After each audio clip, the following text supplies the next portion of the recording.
menyebabkan sukan pelajaran yang ada kaitan dengan jihad, al-wala wal bara dibuang dalam sistem pendidikan di Arab Saudi. Ini masalah yang berlaku kepada negara-negara umat Islam.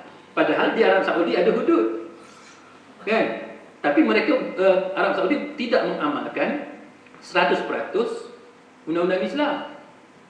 Sebab undang-undang Islam ada banyak lagi, kan? Dia bukan hudud saja.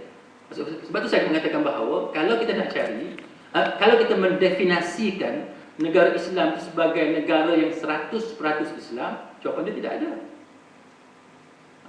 Tapi sebab saya katakan bahawa kalau orang tanya kita, kamu orang Islam? Yes, saya orang Islam. Tapi kenapa kamu buat macam ni yang bertentangan dengan Islam? Ini kelemahan saya. Tapi saya ada keazaman untuk mengamalkan Islam 100%, walaupun saya tak mampu untuk melaksanakan 100%. Okey, Allah Allah.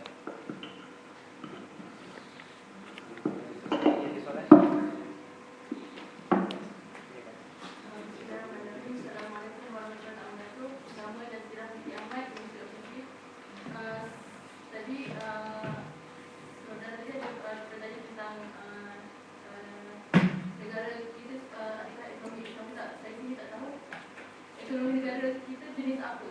Tak tahu.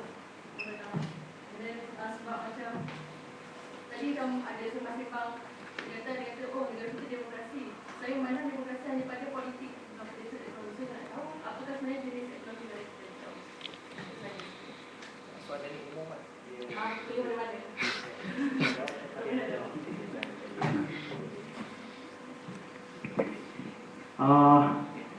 Kalau kita nak sebut, nak melabelkan nama ekonomi itu memang sukarlah. Kita boleh kata ekonomi ini kapitalis. Kita boleh cuma kata ekonomi ini lebih kapitalis daripada secara relatif bila kita compare dengan yang lain. Dari sudut sejarahnya, Malaysia ni asalnya suatu Tunku Abdul Rahman. Ekonomi kita memang waktu tu lah yang paling bebas. Modal keluar masuk, modal British, modal tempatan. Tapi ada orang kata itulah yang membawa punca pada jurang miskin kaya antara Melayu dan Cina, dan akhirnya yang menjustifikasikan dasar ekonomi baru pada waktu tu yang dijalankan oleh Tun Abdul Razak. Jadi saya boleh kata suatu Tunku Abdul Rahman ya laissez-faire. Tunku Abdul Rahman ni dia belajar sebagai peguam di King's College London. Jadi dia punya faham dia British punya worldview lah. Dia laksanakan sebagaimana British percaya, orang British percaya pasaran bebas ni. Cuma Tun Abdul Razak dia pun belajar di London juga. Tapi waktu dia belajar di London, dia terlibat dengan pergerakan sosialis, orang panggil Fabian Society. Ya, Fabian Socialist. Dan boleh nampak beza lah Tunku Abdul Rahman dengan pasaran bebas dia. Kemudian bila Tun Abdul Razak ambil alih, dia laksanakan dasar ekonomi baru. Maksudnya campur tangan kerajaan dalam ekonomi untuk menutup jurang miskin kaya antara Melayu dan Cina. Kalau tanya saya tak menolak 100% campur tangan kerajaan dalam ekonomi. Bagi saya adalah peranan kerajaan untuk memastikan semua orang dapat peluang sama rata. Miskin kaya sekurang-kurangnya perlu ada peluang dapat pendidikan supaya dia dapat buktikan diri dia. Jadi selama 12 tahun dalam sistem pendidikan, itulah peluang dia untuk buktikan diri dia, adakah dia boleh pergi lebih jauh dalam masyarakat. Jadi macam dalam Dewan ni, Alhamdulillah kamu semua dah lulus 12 tahun pendidikan, dapat beasiswa dalam sini, kamu dah buktikan diri kamu, dapat beasiswa. Dan yang kawan-kawan kamu semua yang lain tu mungkin ada yang kurang bernasib baiklah. Itu ya.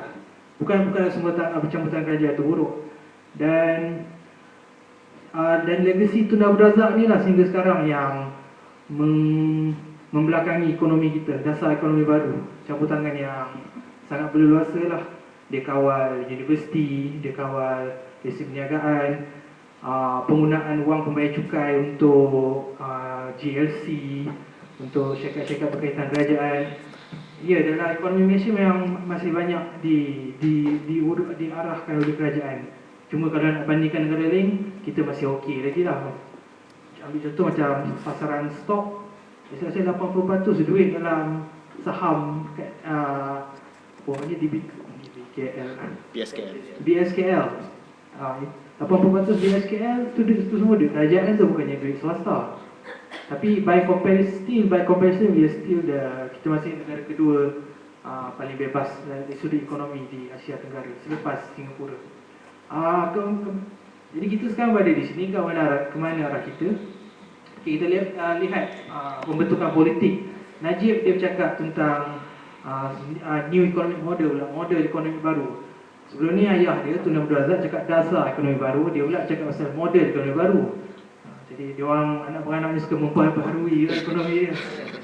Jadi saya nampak ada perubahan, adalah Najib ni saya bukan peminat dia, tapi saya puji keberanian dia liberalisasi ekonomi itu memang sesuatu radikal yang dia cuba buat.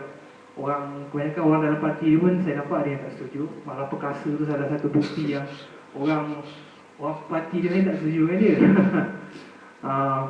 Ya, kalau kita terus di bawah pemerintahan Najib, mungkin kita akan nampak lebih ke arah pembebasan ekonomi kita. Tapi bagaimana pula kalau pihak pelaksana ambil alih? Kita lihat juga pada ideologi pihak lagi satu, Pakatan Rakyat. Macam Usah Musa, bila orang tanya kalau PAS ambil alih, orang nak pemilihan macam ni, dia kata pasaran bebas. Kalau DAP dia kata ya kita akan liberalisasi setengah tempat, tapi pada masa sama nak jaga orang miskin tanpa mengira Melayu Cina. Yang berbeza dengan Barisan Nasional, dia utamakan Melayu berbanding Cina.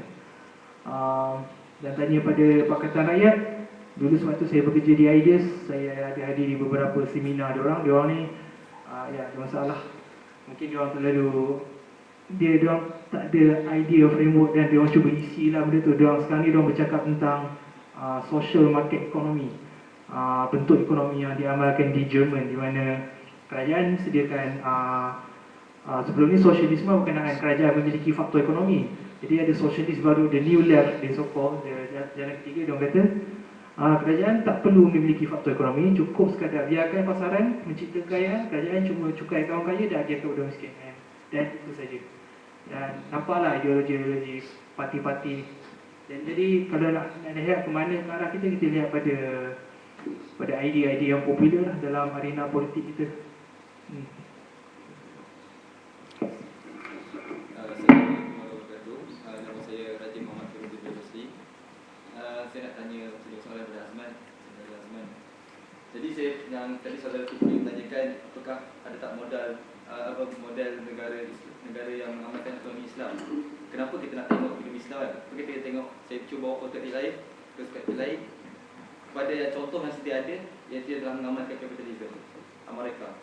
Dan setahu saya Amerika sendiri sekarang ni berhutang dengan China 1.3 trilion, lebih kurang situ. Jadi kita dah nampak kelemahan di situ. Jadi saya nak minta lah, mungkin Azman cubalah, saya panjang kita punya forum ni, saya tak nampak lagi yang di-emphasizekan, ditekankan kelemahan kapitalisme. Saya nampak kapitalisme ni bagus, cuma dia agak sekular, tu je kelemahan dia. Saya nak nampakkan, minta pendapat Azman sendiri lah, apa kelemahan kapitalisme ni yang kita lompong-lompong dan besar-besar ni. Minta menjelaskan. Bismillahirrahmanirrahim.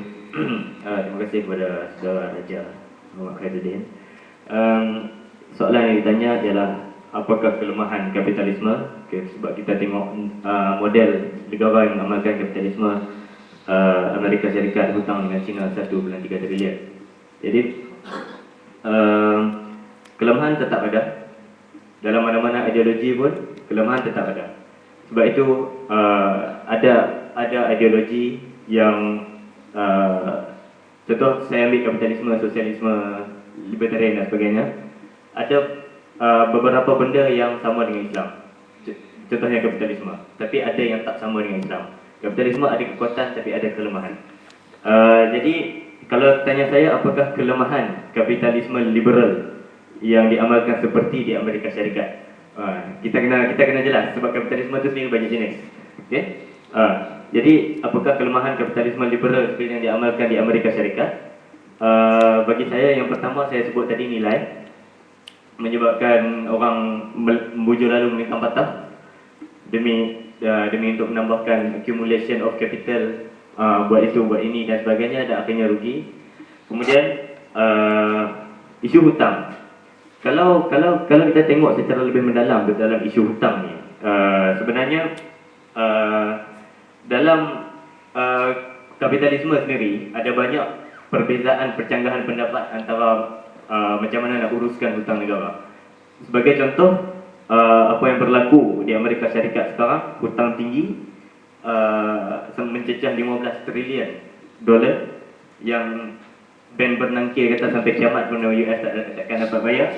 Jadi apa yang berlaku di US, bila hutang terlalu tinggi, apa yang dibuat meningkatkan